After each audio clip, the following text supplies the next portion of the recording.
ورحمة الله وبركاته. الحمد لله وكفى وسلام على عباده الذين اصطفى. أما بعد فأعوذ بالله من الشيطان الرجيم. بسم الله الرحمن الرحيم. إنا نحن نزلنا الذكر وإنا له لحافظون. صدق الله مولانا العظيم. بزرگان محترم اور برادران عزیز، اللہ رب العزت ارشاد فرماتے ہیں قرآن کریم کی اس آیت کریمہ میں، انا نحن نزلنا الذکر، بے شک ہم نے یہ ذکر یعنی قرآن نازل کیا ہے، وَإِنَّا لَهُ لَحَافِظُونَ، اور ہم ہی اس قرآن کی حفاظت کرنے والے ہیں۔ قرآن مجید اللہ رب العزت کا کلام ہے جو اللہ تعالیٰ نے محمد صلی اللہ علیہ وسلم پر نازل فرمایا۔ 23 برس کے عرصے میں قرآن کا نزول ہوا ہے۔ قرآن میں کچھ صورتیں ہیں جن کو مکی صورتیں کہا جاتا ہے، اور کچھ صورتیں ہیں جن کو مدنی صورت کہا جاتا ہے۔ مکی اور مدنی صورتوں میں فرق یہ ہے کہ جو صورتیں قرآن کی ہجرت سے پہلے نازل ہوئی ان کو کہا جاتا ہے مکی صورتیں، چاہے وہ مکہ میں نازل ہوئی ہو یا مکہ سے باہر نازل ہوئی ہو، اور جو صورتیں ہجرت کے بعد نازل ہوئی ان کو مدنی صورت کہا جاتا ہے، چاہے وہ مدینہ میں نازل ہو چاہے وہ مدینہ سے باہر نازل ہو۔ قرآن کریم میں 114 صورتیں ہیں، اور یہ پورا قرآن اللہ رب العزت نے انسانیت کی ہدایت کے لیے نازل فرمایا ہے۔ آج کا موضوع قرآن سے متعلق ہے۔ قرآن سے متعلق چند باتیں مسلمانوں کو معلوم ہونی چاہیے۔ پہلی بات یہ ہے کہ قرآن مجید اللہ کا کلام ہے، اور کتنی خوش نصیبی ہے اس شخص کی جس کو اللہ کا کلام پڑھنا آتا ہے، وہ اللہ کا کلام پڑھتا ہے۔ اور کتنا خوش نصیب ہے وہ انسان جس کے سینے میں اللہ کا قرآن محفوظ ہو، حافظ قرآن ہو۔ اور کتنا ہی خوش نصیب ہے وہ شخص جو اللہ کے اس کلام قرآن پر عمل کرتا ہے، اس سے رہنمائی حاصل کرتا ہے۔ تو پہلی بات یہ ہے کہ قرآن اللہ کا کلام ہے۔ حضرت تھانوی رحمت اللہ علیہ ایک بہت بڑے بزرگ گزرے ہیں۔ ایک مرتبہ وہ باہر تشریف لے گئے، راستے میں ایک ہندو پنڈت سے ان کی ملاقات ہوئی۔ ہندوستان میں تھے۔ ہندو پنڈت اپنے ایک چیلے کے ساتھ، اپنے ایک شاگرد کے ساتھ جا رہا تھا۔ اس نے حضرت تھانوی کو دیکھا تو کہا کہ آپ مسلمانوں کے امام ہیں، آپ عالم ہیں، تو میرا آپ سے ایک سوال ہے، آپ کے دین کے بارے میں، آپ کے مذہب کے بارے میں، آپ کے قرآن کے بارے میں۔ اور وہ سوال یہ ہے کہ آپ مسلمان یہ عقیدہ رکھتے ہیں کہ قرآن اللہ کا کلام ہے، اور کلام کے لیے ضرورت ہوتی ہے زبان کی۔ جب آپ کسی بھی بات پر تلفظ کرتے ہیں، کوئی کلام کہتے ہیں تو زبان سے کہتے ہیں۔ تو کلام اس وقت تک نہیں ہو سکتا جب تک کہ زبان کو حرکت نہ دی جائے۔ زبان سے آپ کلام کی ادائیگی کرتے ہیں، تو کلام میں محتاج ہوتا ہے انسان زبان کا، اور زبان کے بغیر کلام نہیں، تو اس کا مطلب یہ ہے جب قرآن اللہ کا کلام ہے تو اللہ بھی زبان کا محتاج ہو گیا، اور جو زبان کا محتاج ہو وہ خدا نہیں ہو سکتا؟ یہ اس نے سوال کیا۔ حضرت تھانوی رحمت اللہ علیہ فرماتے ہیں یہ سوال مجھ سے پہلے کسی نے نہیں کیا، اور اس کا جواب بھی مجھے نہیں معلوم تھا، لیکن جب اس نے یہ سوال کیا تو اللہ نے میری مدد فرمائی۔ اللہ علماء کی مدد فرماتے ہیں، ان کے پاس صرف علم کی طاقت نہیں ہوتی، تقوی والی طاقت ہوتی ہے۔ یہ تقوی بہت بڑی چیز ہے، جب تقوی ہو تو پھر اللہ ایسے مواقع پر مدد فرماتے ہیں۔ وَمَن يَتَّقِ اللَّهَ يَجْعَل لَّهُ مَخْرَجًا، اللہ فرماتے ہیں جو اللہ سے ڈرتا ہے، جو متقی ہے، يَجْعَل لَّهُ مَخْرَجًا، اللہ اس کے لیے مخرج بنا دیتا ہے، مشکل وقت میں نکلنے کا راستہ اللہ بنا دیتا ہے۔ تو فرماتے ہیں اللہ نے میرے دل میں یہ بات ڈالی، اللہ کی طرف سے یہ مجھ پر فضل ہوا، تو میں نے اس ہندو پنڈت سے کہا دیکھو ہم اور آپ بولنے میں زبان کے محتاج ہیں، بات کرنے میں زبان کے محتاج ہیں، لیکن یہ جو ہماری زبان ہے یہ زبان خود بولنے میں کسی اور زبان کی محتاج نہیں ہے، یہ خود بخود بولتی ہے۔ تو حالانکہ زبان مخلوق ہے، زبان مخلوق ہو کر خود بولتی ہے، بولنے میں، کلام کرنے میں زبان کو کسی اور چیز کی ضرورت نہیں، کسی اور زبان کی ضرورت نہیں۔ وہ خالق ہے جس نے اس زبان کو پیدا کیا ہے، جب وہ خالق کلام کرتا ہے تو اس کو بھی بولنے میں، کلام کرنے میں کسی چیز کی، زبان کی ضرورت نہیں، وہ کسی کا محتاج نہیں ہے۔ وہ ہندو پنڈت نے جب یہ جواب سنا تو وہ جھوم گیا، اور اس نے اپنے شاگرد سے کہا کہ عالم اس کو کہتے ہیں، یہ ہوتا ہے عالم۔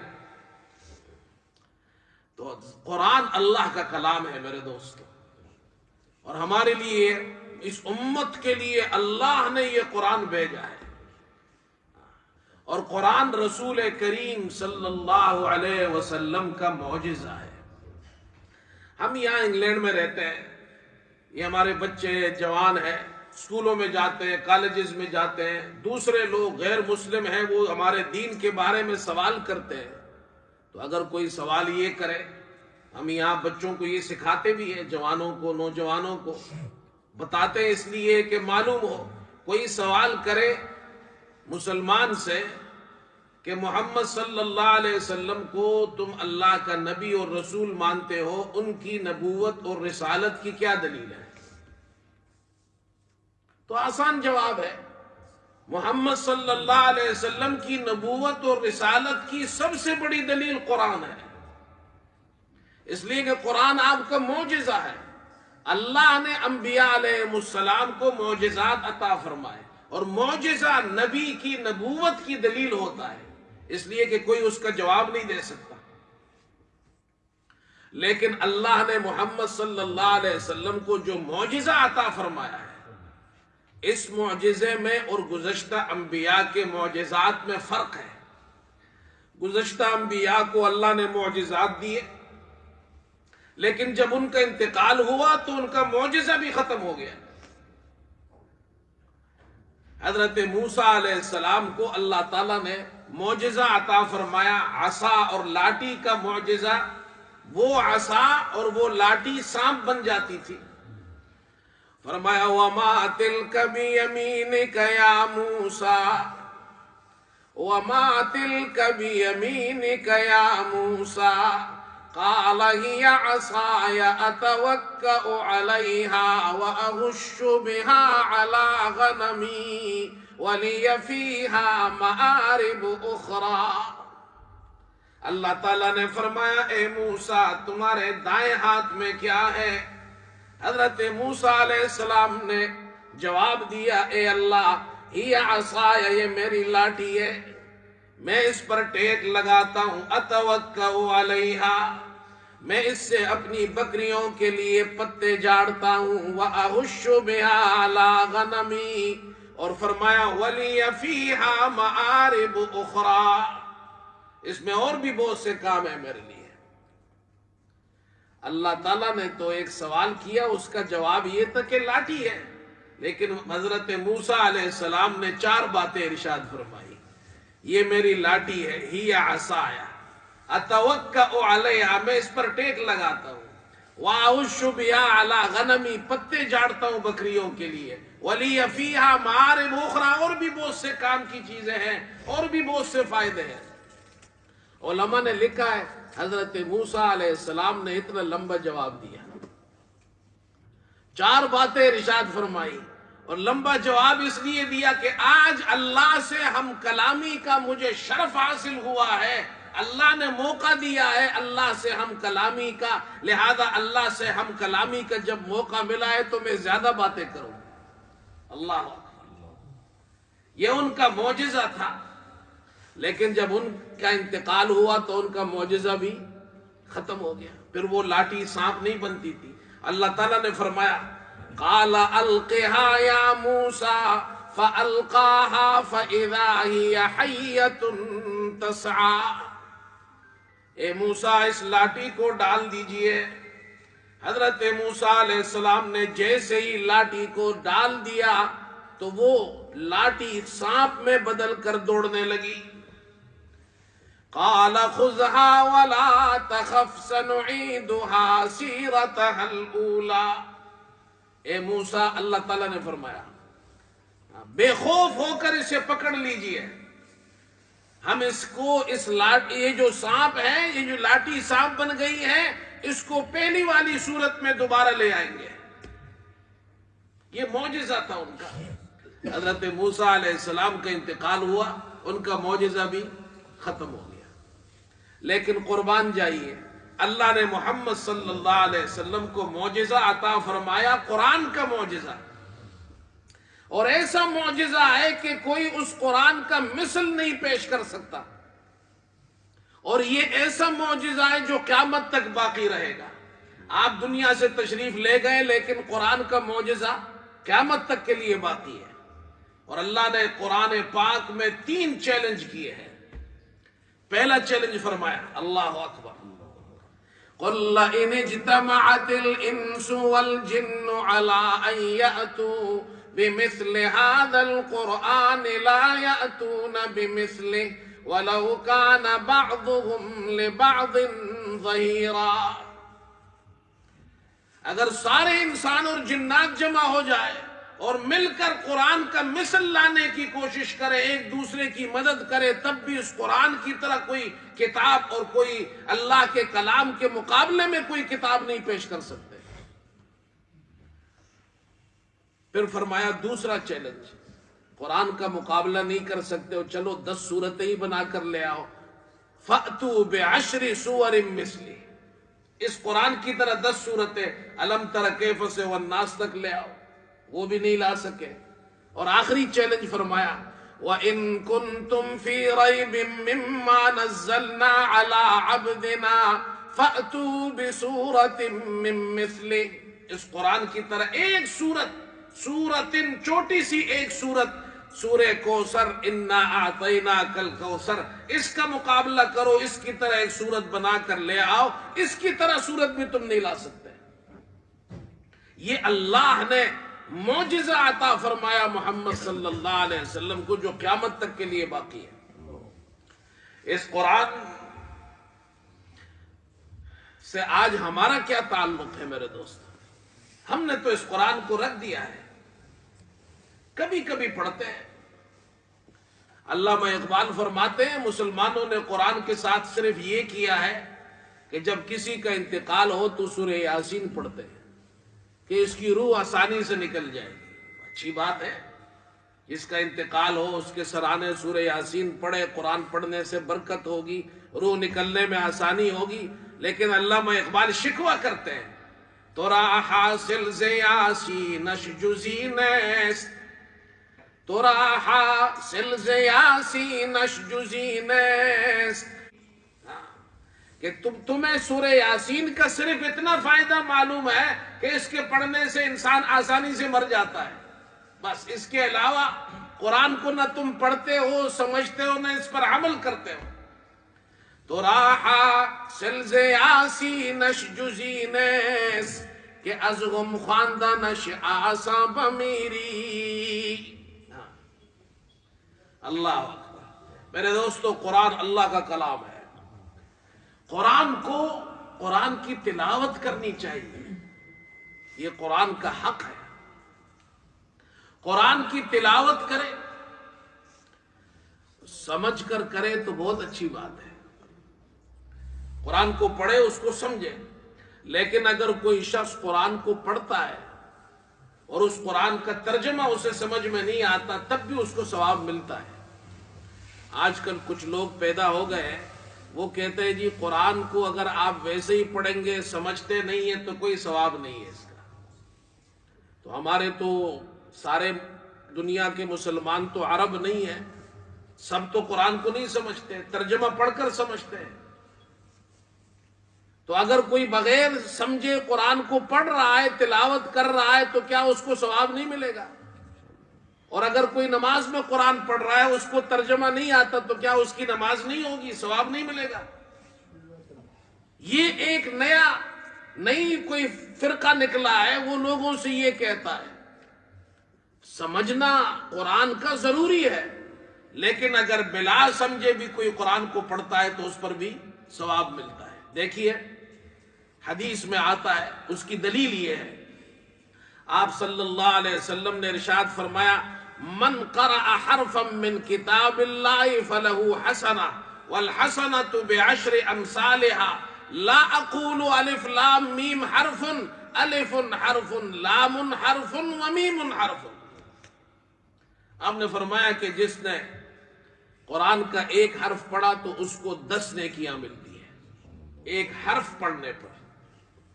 اور پھر آپ نے مثال دے کر ارشاد فرمایا: میں نہیں کہتا کہ الف لام میم ایک حرف ہے، بلکہ الف ایک حرف، لام ایک حرف اور میم ایک حرف. یہ کتنے حرف ہو گئے؟ 3. اور الف لام میم پڑھنے پر ہر حرف پر 10 نیکیاں ہیں، تو الف لام میم پڑھنے پر 30 نیکیاں ملتی ہے. حالانکہ الف لام میم کا ترجمہ اور معنی کسی کو بھی نہیں آتا. الف لام میم کا معنی امام صاحب کو بھی نہیں معلوم، مفتی صاحب کو بھی نہیں معلوم، شیخ القرآن کو بھی نہیں معلوم، شیخ الحدیث کو بھی نہیں معلوم، عربوں کو بھی نہیں معلوم، ہم جیسے عجم کو بھی نہیں معلوم. لیکن پڑھنے پر ثواب ملتا ہے. معنی سمجھ میں آیا کہ قرآن کو سمجھ کر پڑھے، اچھی بات ہے. لیکن اگر کوئی بلا سمجھے قرآن کو پڑھتا ہے، تب بھی اس کو اس پر ثواب ملتا ہے. قرآن کو پڑھو بھائی، تلاوت کیا کرے. ایک زمانہ تھا کہ جب مسلمان ہمارے یہاں صبح اٹھتے تھے تو گھروں سے قرآن کی تلاوت کی آواز آتی تھی. آج اللہ معاف فرمائے ہمارے گھروں سے میوزک بجتا ہے، گانوں کی آوازیں آتی ہیں. نوجوان گانے سنتے ہیں گاڑیوں میں گانے سننے کے بجائے تلاوت سنا کرو، اللہ کی رحمت برسے گی. قرآن کی تلاوت کی جائے، قرآن کو سنا جائے. اور دوسری چیز، اپنے بچوں کو قرآن کی تعلیم دینا. بچوں کی فکر کریں. ہمارے بچے کتنے مسلمان ایسے ہیں جن کے بچوں کو قرآن پڑھنا نہیں آتا. بچے بڑے ہو جاتے ہیں اور جناب آکسفورڈ کی یونیورسٹی سے ڈگری بھی لے لیتے ہیں، اس کو بہت اچھی جاب بھی مل جاتی ہے، بہت بڑا آدمی بن جاتا ہے، قرآن دیکھ کر اسے پڑھنا نہیں آتا. کتنے افسوس کی بات ہے. ہمارا بچہ اگر دنیا میں اتنا آگے ہے، قرآن میں بھی اس کو آگے ہونا چاہیے. اپنے بچوں کو قرآن سکھائے، قرآن کا حافظ بنائے.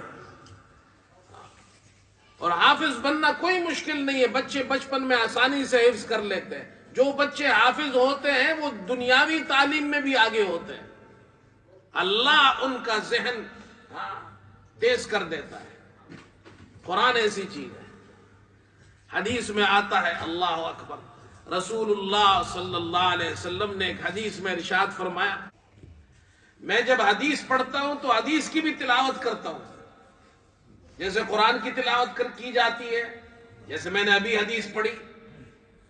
ایک مرتبہ میں کسی پروگرام میں بیان کر رہا تھا تو وہاں میں نے یہ حدیث پڑھی، من قرأ القرآن وعمل بما فيه البس والداه تاجا يوم القيامة ضوءه أحسن من ضوء الشمس في بيوت الدنيا لو كانت فيكم فما ظنكم بالذي عمل بهذا. اللہ اکبر. میں نے یہ حدیث تلاوت کی جیسے ابھی تلاوت کی.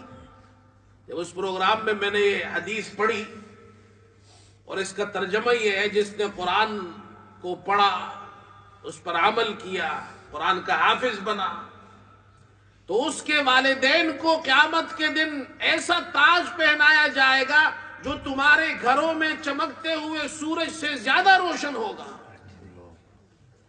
جب والدین کو یہ اعزاز ملے گا تو اس قرآن کو پڑھنے والا وہ جو بچہ ہے جس نے قرآن حفظ کیا ہے اس پر عمل کیا ہے اس کے بارے میں تمہارا کیا خیال ہے کہ اللہ اس کو کتنا عطا فرمائیں گے. میں نے یہ حدیث پڑھی تلاوت کی تو ایک عالم دین تھے انہوں نے سوال کیا کہ جی قرآن کی تو تلاوت کی جاتی ہے آپ نے حدیث کی بھی تلاوت کی. سوال یہ تھا کہ کیا حدیث کی تلاوت کرنا جائز ہے؟ تو مسئلہ تو یہ ہے کہ حدیث کی تلاوت کی جا سکتی ہے. ہمارے یہاں مدارس میں جو دور حدیث آخری سال ہوتا ہے اس میں طلبہ جب حدیث پڑھتے ہیں استاد کے سامنے حدیث پڑھی جاتی ہے. کبھی استاد خود پڑھتا ہے حدیث, اسی سے سند متصل ہوتی ہے. طالب علم وہ احادیث استاد سے سنتا ہے یا استاد کے سامنے پڑھتا ہے تو اس کی سند متصل ہو جاتی ہے, وہ تلاوت کی جاتی ہے حدیث کی. مجھے تو مسئلہ معلوم تھا لیکن جب انہوں نے یہ سوال کیا تو میں سوچ میں پڑ گیا کہ مجھے کوئی دلیل مل جائے. تو ایک مرتبہ میں یہاں مسجد میں قرآن کی تلاوت کر رہا تھا, سورہ احزاب ایک آیت پر پہنچا تو میں وہاں رک گیا. اللہ تعالیٰ سورہ احزاب میں نبی صلی اللہ علیہ وسلم کی بیویوں سے فرماتے ہیں وَاذْكُرْنَ مَا يُتْلَى فِي بُيُوتِكُنَّ مِنْ آيَاتِ اللَّهِ وَالْحِكْمَةِ إِنَّ اللَّهَ كَانَ لَطِيفًا خَبِيرًا.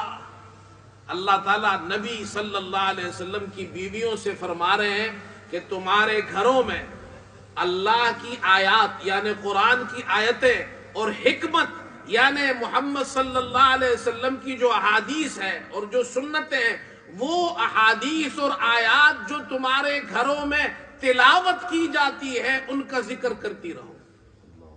قرآن نے تلاوت قرآن کے لیے بھی استعمال کیا ہے اور حدیث کے لیے بھی کہ تمہارے گھروں میں قرآن اور حدیث کی جو تلاوت کی جاتی ہے. معنی معلوم ہوا کہ قرآن کی جس طرح تلاوت کی جاتی ہے حدیث کی بھی تلاوت جائز ہے.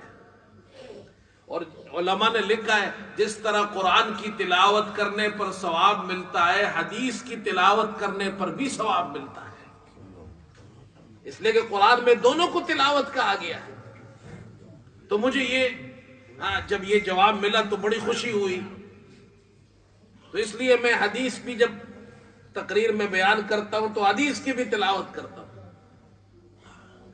من قرأ القرآن وعمل بما فيه البس والداه تاجا يوم القيامة ضوءه أحسن من ضوء الشمس في بيوت الدنيا لو كانت فيكم فما ظنكم بالذي عمل بهذا. اللہ اکبر. حافظ قرآن کے قاری قرآن کے جو قرآن پڑھتا ہے اس پر عمل کرتا ہے ایسے شخص کے والدین کو قیامت کے دن تاج پہنایا جائے گا. اللہ اکبر. اور میرے دوستو حافظ صاحب جو قرآن پڑھتے ہیں تو قرآن ٹھہر ٹھہر کر پڑھیں, آہستہ آہستہ پڑھیں. یہ بہت سے حافظ ہمارے بچے جو ہے قرآن پڑھتے ہیں بہت تیز پڑھتے ہیں. وہ پاکستان ہمارے یہاں ہندوستان ہمارے یہاں جو تراویح میں بعض لوگ قرآن کا جو حال کرتے اللہ معاف فرمائے, اتنا تیز قرآن پڑھتے کچھ سمجھ میں نہیں آتا, یہ غلط ہے. اب میں حدیث بھی سناتا ہوں اور آپ کو مسئلہ بھی بیان کرتا ہوں. قرآن پڑھنے کے کتنے طریقے ہیں؟ قرآن پڑھنے کے 3 طریقے ہیں. ایک طریقے کو کہتے ہیں ترتیل، ٹھہر ٹھہر کر قرآن پڑھے.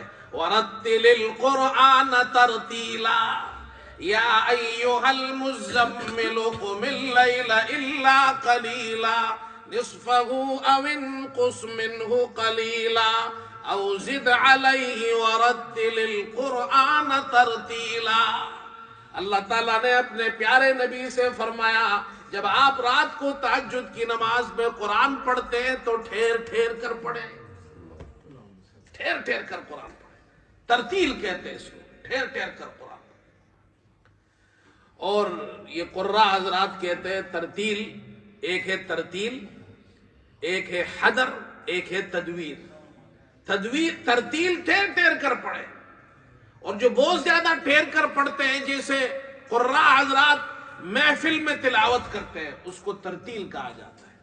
جیسے قاری عبد الباسط صاحب تلاوت کرتے تھے رحمت اللہ علیہ. ایک ہوتا ہے حدر. حدر کا معنی تیز پڑھنا، یعنی ترتیل سے ذرا تیز پڑھنا، لیکن پوری تجوید کا خیال رکھ کر، صفات اور مخارج کا خیال رکھ کے سمجھ میں آئے کہ قاری صاحب کیا پڑھ رہے ہیں، اس جیسے تراویح میں پڑھا جاتا ہے. اور تیسری قسم ہے اس کو تدویر کہتے ہیں، نہ بہت زیادہ ٹھہر کر ہو جیسے محفل میں تلاوت کی جاتی ہے، نہ حدر ہو جیسے تراویح میں، درمیان والی تلاوت ہو جیسے امام صاحب جہری نمازوں میں پڑھتے ہیں، فجر میں، عشاء میں، مغرب میں. یہ 3 طریقے ہیں پڑھنے کے. اب ہمارے یہاں اللہ معاف فرمائے، دوسروں کو تو میں نہیں کہتا، اپنے والوں کو تو کہہ سکتا ہوں، ہمارے پاکستان انڈیا والے جو قاری صاحب ہیں، سب نہیں، کچھ ہے نا. وہ جو تراویح پڑھتے ہیں وہ حدر نہیں ہے، وہ حدر نہیں ہے، وہ غدر ہے. حدر نہیں ہے، وہ کیا ہے؟ غدر ہے. یہ قرآن کو ٹھہر ٹھہر کر پڑھے. اور اس کا فائدہ کیا ہوگا؟ اب سنو. حدیث میں آتا ہے قیامت کے دن حافظ قرآن پڑھنے والے قاری قرآن سے کہا جائے گا، جنت میں جب لوگ جائیں گے تو حافظ صاحب سے، قاری صاحب سے، قرآن پڑھنے والے سے کہا جائے گا یقال لصاحب القرآن، اللہ اکبر، صاحب قرآن سے کہا جائے گا اقرأ وارتق ورتل كما كنت ترتل في الدنيا فإن منزلتك عند آخر آية تقرأها. قاری صاحب، حافظ صاحب، قرآن پڑھتے جائیے، ٹھہر ٹھہر کر پڑھتے جائیے، اور جنت کے بالا خانوں میں اوپر چڑھتے جائیے، اور تمہارا ٹھکانہ، تمہاری جنت وہی ہوگی جہاں تمہاری آخری آیت ہوگی. اب اگر یہ، اور اللہ تعالیٰ اللہ کی طرف سے اعلان ہوگا جس طرح تم دنیا میں ٹھہر ٹھہر کر پڑھتے تھے اس طرح پڑھو. اب وہ آرام سے پڑھے گا تو جتنا آرام سے پڑھے گا اتنا اوپر چڑھتا جائے گا.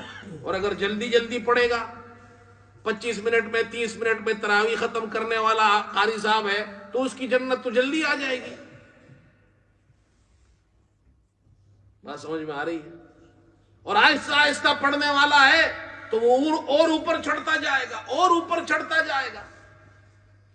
ہمارے استاد شیخ الحدیث حضرت مولانا سلیم اللہ خان صاحب رحمت اللہ علیہ فرمایا کرتے تھے، اللہ اکبر، انہوں نے یہ حدیث سنائی تو فرمایا کہ دیکھو،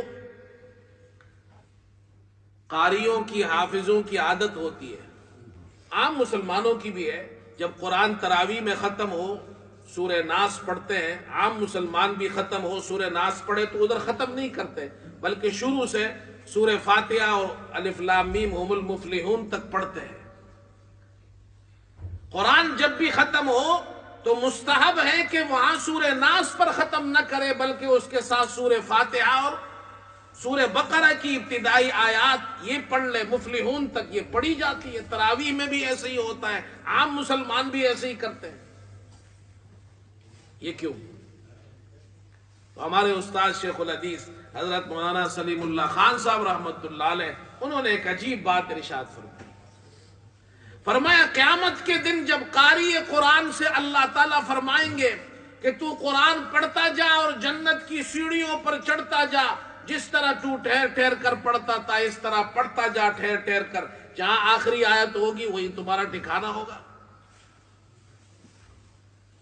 اب حافظ صاحب کی عادت یہ ہے، اور پھر فرمایا حدیث میں آتا ہے، اللہ کے رسول صلی اللہ علیہ وسلم سے پوچھا گیا سب سے اچھا عمل کیا ہے؟ آپ نے فرمایا کہ الحال المرتحل، الحال المرتحل، جو رک جائے، اتر جائے اور پھر روانہ ہو، پھر چلنا شروع کرے، جو رک کر روانہ ہو پھر روانہ ہو۔ تو صحابہ نے پوچھا یہ حال اور مرتحل کا کیا معنی ہے؟ آپ صلی اللہ علیہ وسلم نے ارشاد فرمایا اس کا معنی یہ ہے جو قرآن اول سے پڑھے، جب قرآن ختم ہو جائے تو والناس پہ ختم نہ کرے، پھر الحمد سے اور الف لام میم سے پھر پڑھنا شروع کرے، یہ اللہ کو پسند ہے۔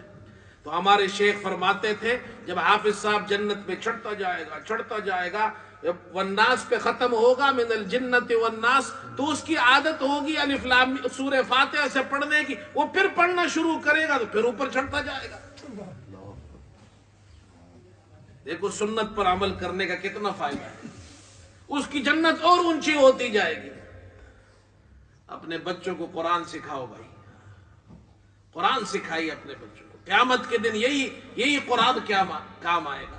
ہمارے بچے، ہم قرآن، گھروں میں خواتین قرآن پڑھنے والی بن جائیں، قرآن کی تلاوت کریں۔ آج لوگ کہتے ہیں ہمارے گھر میں سکون نہیں ہے، مولوی صاحب گھر میں سکون نہیں ہے، یہاں انگلینڈ میں برطانیہ میں تو یہ سکون تو جناب یہاں آپ خرید نہیں سکتے، دنیا کی چیزیں خرید سکتے ہیں، اچھے اچھے گھر ہیں، یہ سردی کا زمانہ ہے، گھر کے اندر جاؤ ہیٹنگ لگی ہوئی ہے، گرم پانی ہے، آرام دہ بستر ہے، دنیا جہاں کی نعمتیں ہیں ہمارے پاس، ہمارے بچوں کے پاس، لیکن سکون نہیں ہے۔ اور سکون انہی گھروں میں ہے جو دیندار ہے، یاد رکھو، جو قرآن پڑھتے ہیں، جو گھروں میں تلاوت کرتے ہیں، جو نماز پڑھتے ہیں، جن کے بچوں کو دین سکھاتے ہیں، جو اللہ اللہ کرتے ہیں، مسجد میں آتے ہیں، حرام سے بچتے ہیں، حلال اختیار کرتے ہیں، انہی کے پاس سکون ہے۔ سکون آپ بازار سے نہیں خرید سکتے بھائی، ہم گھر بنا سکتے ہیں، اچھا گاڑیاں اچھی لے سکتے ہیں، سکون کہاں سے ملے گا؟ سکون اللہ کی یاد میں ہے، الا بذکر اللہ تطمئن القلوب۔ اللہ تعالیٰ فرماتے دلوں کا اطمینان اللہ کی یاد میں ہے۔ مجھ سے ہمارے ایک ساتھی انہوں نے سوال کیا کہ امام صاحب ہمیں روزانہ کیا ذکر کرنا چاہیے؟ یہ بھی بتا دیتا ہوں، مجھے یاد آ گیا، ابھی اس آیت سے یاد آ گیا۔ روزانہ ہم نماز تو پڑھتے ہیں لیکن ذکر بھی کرنا چاہیے، تو میں آپ کو ذکر کرنے کا بہت آسان طریقہ بتاتا ہوں، آپ پورا دن ذاکر بن جائیں گے۔ فجر کی نماز پڑھو، فجر کی نماز ضرور پڑھا کریں، فجر کی نماز نہیں چھوڑیں، فجر میں اٹھے، جلدی اٹھے، نماز پڑھے، اس سے پورے دن کے اندر انسان کو اللہ تعالیٰ برکتیں عطا فرمائے۔ فجر کی نماز پڑھ لی، اب فجر کی نماز کے بعد 3 تسبیحات پڑھے۔ استغفار کی تسبیح ہے 100 مرتبہ، 100 مرتبہ درود شریف، اور 100 مرتبہ سوئم کلمہ، تیسرا کلمہ یہ پڑھے۔ یہ 3 تسبیحات 100 مرتبہ پڑھے۔ قرآن کی تلاوت کر لے، تھوڑا وقت ہے تھوڑا سا کر لے، 2 رکوع پڑھ لے، 1 صفحہ پڑھ لے، 2 صفحے پڑھ لے، یہ ہو گیا پہلا کام۔ اب آپ جائے کام پہ، جب گھر سے نکلیں گے تو گھر سے نکلنے کی دعا پڑھیں، بسم اللہ توکلت علی اللہ ولا حول ولا قوت الا باللہ۔ گاڑی میں بیٹھے تو گاڑی کی دعا پڑھیں۔ اب آگے کھانا کھائیں گے، ناشتہ کریں گے، نکلنے سے پہلے تو بسم اللہ پڑھیں، اور جب کھانا ختم ہوگا الحمدللہ پڑھیں، ہاتھ دھوئے، کھانا کھائے، سنتوں پر عمل کریں۔ اب آپ گاڑی میں بیٹھے، گاڑی کی دعا، بازار میں جائے، بازار کی دعا، اوپر چڑھ رہے ہیں تو کیا پڑھنا ہے؟ پہلے بتایا تو میں نے آپ کو، اللہ اکبر، اللہ اللہ سب سے بڑا ہے، جتنی بھی اونچائی ہے، جتنی بھی اونچائی، بڑا کون ہے؟ سب سے اوپر اللہ ہے۔ نیچے جائے تو کیا پڑھنا ہے؟ سبحان اللہ، یہ میں نے پہلے بتایا تھا۔ اب جتنی سنت مسنون اذکار ہیں وہ پڑھتے جائے، مسلمان ملے السلام علیکم ورحمۃ اللہ وبرکاتہ، چھینک آئے تو الحمدللہ، کوئی چیز اچھی لگے تو ماشاء اللہ، کوئی آپ کے ساتھ احسان کرے جزاک اللہ خیرا. یہ تو آسان آسان دعائیں ہیں. جب آپ ہر جگہ ہر موقع پر جو اس وقت کی دعا اللہ کے رسول صلی اللہ علیہ وسلم نے ہمیں سکھائی ہے، آپ اس مسجد میں آئیں گے تو دعا پڑھیں گے داخل ہونے کی، جائیں گے تو نکلنے کی دعا، ٹوائلٹ میں جانے کے سے پہلے کی دعا، نکلنے کی دعا، رات کو سونے کی دعا، صبح اٹھنے کی دعا، یہ دعائیں ہیں. جب آپ پڑھیں گے تو یہ آپ اگر موقع پر جو دعائیں ہیں وہ پڑھتے جائیں گے، آپ 24 گھنٹے کے ذاکر بن جائیں گے. کتنا آسان ہے، مگر ہم لوگوں نے تو چھوڑ دیا ہے. جزاک اللہ مسلمانوں سے ختم ہو گیا، بارک اللہ ختم. بچوں کو سکھایا ہے جزاک اللہ، بارک اللہ، جزاک اللہ خیرا، یہ پورا پڑھا کریں، صرف جزاک اللہ نہیں، جزاک اللہ خیرا. ایک مرتبہ میں سعودیہ میں سفر کر رہا تھا، تو ایک عرب تھا، اس نے ہمارے ساتھ اچھائی کی تو میں نے اس کو کہا جزاک اللہ. اس نے کہا نہیں، اس کو کمپلیٹ کرو، جزاک اللہ خیرن کہو. اللہ اکبر. میں نے کہا دیکھو وہ بات میں ابھی تک نہیں بولا ہوں، تو جزاک اللہ خیرن یہ کہا کرے.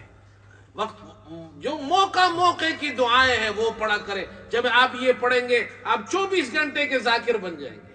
یہ آسان طریقہ ہے ذکر کرنے کا. اللہ ہم سب کو عمل کی توفیق عطا فرمائے. وآخر دعوانا الحمدللہ رب العالمین.